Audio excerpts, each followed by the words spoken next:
So I'm going to start off with this camera here. It's me, Denny Daniel, of the Museum of Interesting Things, and we're doing the first and only box opening of the music Secret Speakeasy. So let's see if anyone got something open. Oh my God, Ira, you got that one? Holy moly, you're going to be happy with that. I am happy with that because So I come know over. who it is. It's my family. So Ira opened up the trailers. Now I want you to see the packaging without seeing the label. So let me try to cover the guy's name and the guy's address. Okay, I'm covering the address, but look at this cool packaging. He went crazy on the packaging. People decorate my packages, but this is like the most craziest decoration yet. And I'm showing the movie now. So the movie is, so Ira opened up the trailers for The Blob, and you have to sing it. Paul, are you ready to sing this? Attack of the Killer Tomatoes. Because the other film here is Attack. Where's the other film? What other film? There's no film here. There's two films. The Blob, it creeps. It reaps. No, there's two films. On this one. Oh, he put them together. I asked him to put them together. That's right. It's They're a on double one feature. reel. So it's a double feature. He put The Blob first and then Attack of the Killer Tomatoes in. Do we sing Beware of the Blob now? Beware of the Blob. I think the Blob should have been done in, both should have been done in 3D. Okay, so put that over there, come on over here. So why did Sharon open up a masher? And ironically, a woman opened up a masher. You know why? Because women called men that bumped into them on the subway a masher. So this is part of my suffrage show. Because that's where the term masher comes from originally. We all learned it from Bugs Bunny, but it actually meant, you masher, you brute, you masher. So that's where it came from. I learned it from Bugs Bunny, so I had to buy a potato masher as part of the museum suffrage show. Who would have thought? And masher comes from a Gaelic. It's actually an Irish meaning from the potato famine era. So step right up. So that's Sharon. Oh, what's your name? Sinjin. Sinjin? Yep. So you opened up. We have what looks like a VHS of the Kentucky Fried Movie, a cult classic. You know it! Oh, of course. Oh my God, you're so Who do cool! you think you're talking to? The man has just increased his cool factor exponentially. Kentucky Fried Movie, one of my favorite movies as a little kid. It's so, and it kind of matches your scarf in a way. Oh, yeah, I came dressed as the film. Clearly. Yeah. So now he's going to do one of the, I think this film had the part that we mimicked as kids all the time, where where it was Jimi Hendrix, and it's a guy spoofing Jimi Hendrix, and he's going, purple haze, going in my head, and then when he gets to, excuse me, while I eat this fly, and he plucks a fly out of the sky and goes, and he's like, and Timeless. I cannot hear that song without thinking, excuse me while I eat this fly. That or excuse me while I kiss this guy. Could go either way. I think that was the original lyrics were the fly. Yes. Help me! So it was either in Kentucky Fried or a Groove Tube, but I think it's Kentucky I Fried. have not seen Groove Tube. Oh, that one is Thank on the you way for the here. tip. It's one of these somewhere here. in there too. See Groove Tube. Oh, well. So Next step up. right up. Yes. What's your name? Ramon. Ramon, you opened up Yes. the holy grail Seems of like cool table things. cards, right? So first of all, for DJs, this is how you check the speed of your turntable. You put this on. Are there more packages? There are more packages. It works by strobe. Guys, step up and do packages. There are more packages. Quickly, we don't have time. This isn't a full-length documentary. So you'd put this on the as a DJ on the turntable, and when the lines line up or something, what is the direction? Either they have to do something, automotor, so outer bands move in opposite directions. When the lines move, then your record player is at 45 RPM. Oh, wow. So this checks the speed of a record player. So go ahead, open up a package, grab a scissor, open a package. These, you remember I mentioned Scopy tones? Yeah. These are the advertisings for them. So they are I've like never- table cards.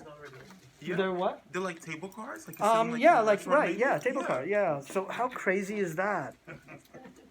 And I just got one of these. I've got some of these actually. I've got Sea Cruise, and I've got some of these songs too on Scopy. Oh my gosh. Yeah, I just picked up one of them that was on here, and I was like, I never heard of that song. And then all of a sudden, it came up for sale, and I'm like, okay, I'll buy it because I have the actual advertising for it. Why not buy it? Silver dot. Oh, this one, Padan Padan, which is some Israeli artist, and she does Padan Padan. I don't understand what the hell that's about, but there you go. So I'm gonna, when I do the Topiathon Festival, you could say you open that. What's your Yes, name? most definitely, Ramon. Ramon. Good to Yeah. meet you. Like the Nice to meet Ramon. you as well. Oh, Yeah. I actually know them. Cool.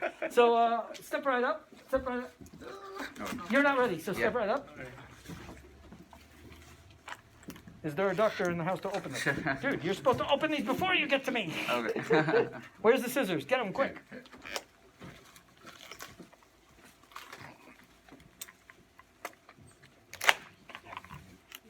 And there's nothing. I know. Well, it didn't cost me a lot. Ah, excellent. So this is part, where's the masher? Okay, so if you're a masher, what I do is I take one of these hat pins and I stick you with them. Because these are hat pins for mashers. Yeah, that was a big thing during that movement. The women were like, basically putting those right. Yeah, those are legal ones, but if it was over 9 inches, then it was an illegal one because clearly 9 inches doesn't harm anybody. Yeah. So who's next? Step right up. And you've opened up. Nobody's opening them all the way. Well, bring me the scissors.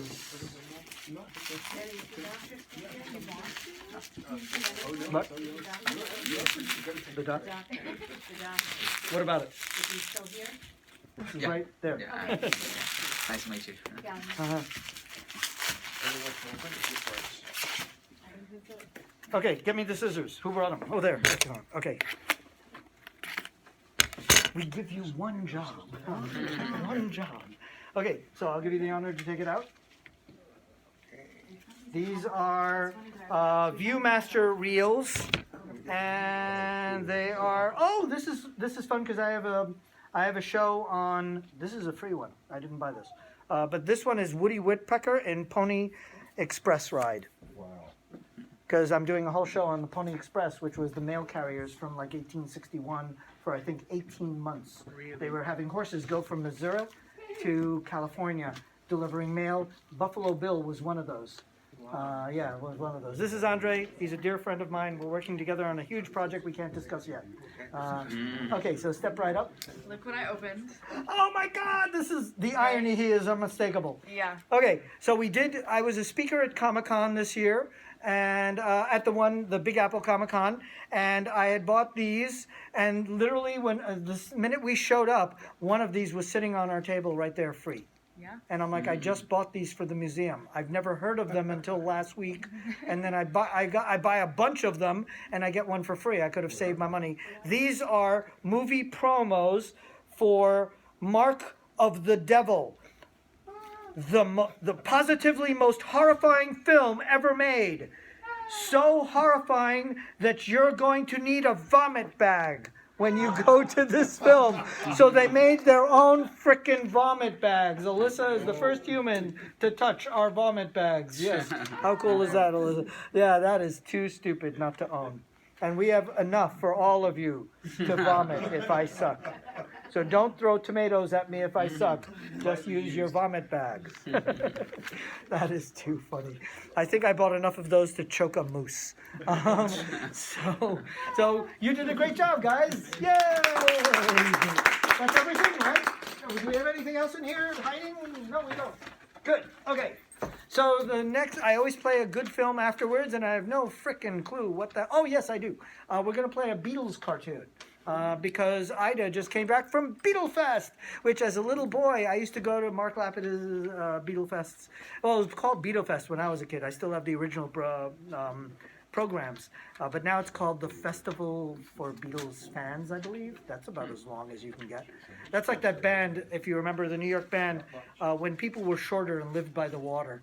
I used to love that band. I'm like, it took up half of the Village Voice just to list the one band. They're like, yeah, nobody else can play on a night we play because there's no room.